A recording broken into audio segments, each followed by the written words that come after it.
আমাকে পবিত্র ঈদ আয় পড়ছে, এই যে হাকালকে ঈদ, আর এই জন্য আমি বাড়িতে আইছি। আর বাড়িতে বহুত দিন পর আইলাম, তো এই জন্য মানে একটা ই দেখলাম যেটা দেখে আমার ভালো লাগলো না।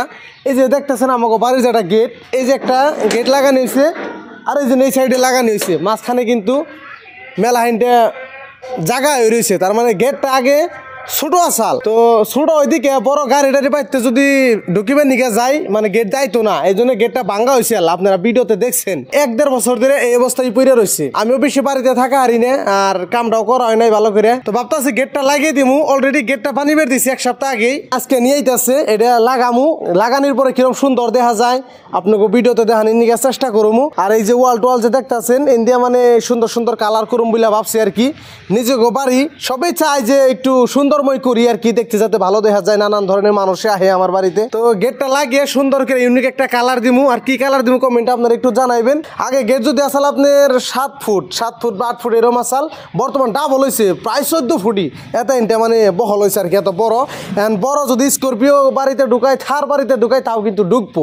বড় গেট না হলে কিন্তু ভালো লাগে না। তো গাইস এই গেটটা বানানো হয়েছিল প্রায় 5 থেকে 7 বছর হয়েছে। আর বানানোর পরে যে কালার দিয়েছিল সেই কালার এখন পর্যন্ত আছে, একদম লেত্রা হয়ে গেছে গা। এই জন্য এই যে দেখতেছেন আজকে মিস্ত্রি আই পড়ছে। আর এই যে সাইডে দেখেন মিস্ত্রিতে কালার গুলো করবার হয়েছে, নতুন করে কালার করবার দিছি। আগে যে কালারটাই আসল সেম এই কালারটাই করবার দিছি, যাতে আরো শাইনিং মার আরো যাতে ভালো হয়। তো গাইস আমাকে বাড়ির যেটা বাউন্ডারি ওয়াল আছে, সেই ওয়ালটা ফার্স্টে পানি দিয়ে আঙ্গাব্বা ধুইতাছে। আর এই সাইডে যে দেখতেছেন এটা হলো আমাকে রান্ধনঘর। আর এই রান্ধনঘর খুব সুন্দর একটা কালার দিবার হয়েছে, যেটা মানে আমার আর কি ফেভারিট কালার। এই কালারটা দিবার হয়েছে যাতে বাড়িটা চকমক চকমক করে, কারণ ঈদায় পড়ছে, এই জন্য বহুত মানুষ বা স্টিম হাজবেন্ড আমাদের বাড়িতে আইবো। তো গাইস এই যে দেখতেছেন ফাইনালি গেটটা ওয়াই পড়ছে বাড়িতে, মাঝখানে যেটুকু খালি জায়গা আসাল ঠিক হেতেনটা মাফে গেটটা বানিয়ে আনা হয়েছে। এই যে দেখতেছেন গেটের ডিজাইনটা কিরকম লাগছে আপনারা কমেন্টে জানাইবেন। আর এই গেটটা হেন খুব সুন্দর ভাবে আর কি লাগানি হইব, যাতে এটা খালি জায়গা আছে এখানে লাগানি হইব। আর গেটটা বর্তমান বহুত বড় হইলো আর কি। তো যাই গাইস মিস্ত্রিতে যত যন্ত্রপাতি আছে সবকিছু মানে আমাদের বাড়িতে নিয়ে আইছে, জ্বালাই দেন লাগবো। তার বাদে এই গেটটার লাগে যেহেতু এই গেটটা ফিট করুন লাগবো, কবজা টবজা লাগান লাগবো, বহুত কিবা কিবি কাম আছে, এই জন্য সবকিছু মেশিন নিয়ে আইছে। কিন্তু লাইন একটু ডিস্টার্ব জীবন হয়েছে, কারণ এত হেভি লুট পড়ে আর কি,